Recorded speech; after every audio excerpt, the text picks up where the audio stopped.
सुना है कि बहुत सारे लोग मेरे पीछे पड़े हैं, बस मेरे मुड़ने की देर है. ഗായ്സ്, ഇന്നത്തെ ദുബായ് റിയൽ എസ്റ്റേറ്റ് മാർക്കറ്റിൽ ഏറ്റവും കൂടുതൽ ട്രെൻഡായിക്കൊണ്ടിരിക്കുന്ന ഒരു ഡെവലപ്പർ ഓഫീസിലാണ് ഞാൻ നിൽക്കുന്നത്. അതെ, HRE ഡെവലപ്മെന്റ്. നിങ്ങൾക്കായി നിലവിൽ 3 അൾട്രാ ലക്സറി പ്രൊജക്ടുകളാണ് കൊണ്ടുവന്നിരിക്കുന്നത്. ഒന്ന് Sakura garden, location is Falcon city.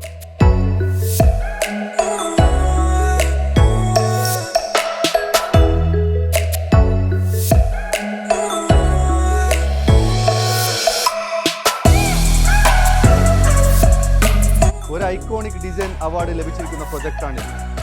2 Skyles Astra, location വരുന്നത് Dubai Science Park. 3 Wadi, location വരുന്നത് DLRC. Post and over payment plan ആഗ്രഹിക്കുന്നവരാണ് നിങ്ങൾ എങ്കിൽ ആ ഉത്തരവാദിത്തം ഞാൻ ഏറ്റെടുക്കുന്നു. ഇത്തരത്തിലുള്ള ഇൻവെസ്റ്റ്മെന്റിനെ കുറിച്ച് അറിയാൻ ഞാനുമായി ബന്ധപ്പെടുക.